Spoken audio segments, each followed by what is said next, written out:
ಲೋಕಸಭೆಯ ಚುನಾವಣಾ ಸಮೀಪದಲ್ಲಿ ರಣಕಣಗಳು ಬಹಳ ಕುತೂಹಲಕ್ಕೆ ಕಾರಣ ಆಗ್ತಾ ಇದೆ. ಅದರಲ್ಲೂ ತುಮಕೂರು ಲೋಕಸಭಾ ರಣಕಣ. ಬಿಜೆಪಿ ಅಭ್ಯರ್ಥಿಯಾಗಿ ವಿ ಸೋಮಣ್ಣ ಕಣದಲ್ಲಿದ್ದಾರೆ. ಈಗ ಅವರ ವಿರುದ್ಧವಾಗಿ ಗೃಹ ಸಚಿವ ಡಾಕ್ಟರ್ ಜಿ ಪರಮೇಶ್ವರ್ ವಾಗ್ದಾಳಿ ನಡೆಸಿದ್ದಾರೆ. ಬಿಜೆಪಿ ಅಭ್ಯರ್ಥಿ ವಿ ಸೋಮಣ್ಣ ಅಲೆಮಾರಿ ಇದ್ದಂತೆ, ಮುದ್ದಹನುಮೇಗೌಡ ಗೆಲ್ಲಿಸಿದ್ರೆ ಸುಲಭವಾಗಿ ಸಿಗ್ತಾರೆ. ಬಿಜೆಪಿ ಅಭ್ಯರ್ಥಿ ಸೋಮಣ್ಣ ನಿಮಗೆ ಸುಲಭವಾಗಿ ಸಿಗ್ತಾರಾ ಅಂತ ಪ್ರಶ್ನೆ ಮಾಡಿದ್ದಾರೆ.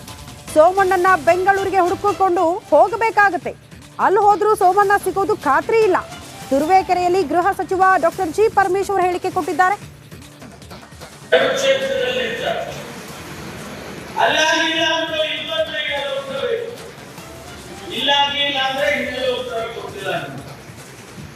ಈ ಅಲೆಮಾರಿಗಳು ಅಂತ ನಮ್ಮಲ್ಲಿ ಕರೀತಾರೆ, ನೊಮ್ಯಾಡಿಕ್ಸ್.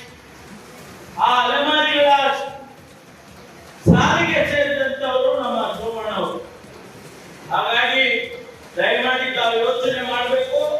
ಇವತ್ತು ನಮ್ಮ ಜಿಲ್ಲೆಯ ಸಮಸ್ಯೆಗಳಿಗೆ, ನಮ್ಮ ಕಷ್ಟಕ್ಕೆ, ನಮ್ಮ ಸುಖಕ್ಕೆ ಸ್ಪಂದಿಸಿದಂತ ವ್ಯಕ್ತಿಯನ್ನು ನಾವು ಅರಿಸಿಕೊಡ್ಬೇಕು. ಅವರೇ ನಮ್ಮ ಮುದ್ದಹನುಮೇಗೌಡ. ಸ್ನೇಹಿತರೆ, ದೇಶದಲ್ಲಿ ಏನಾಗ್ತಾ ಇದೆ ಅನ್ನೋದನ್ನ ತಾವು ಗಮನಿಸಿದ್ದೀರಿ. ಇವತ್ತು ದೇಶದಲ್ಲಿ, ಇಡೀ ದೇಶದ ತುಂಬಾ ಜಾತಿಯ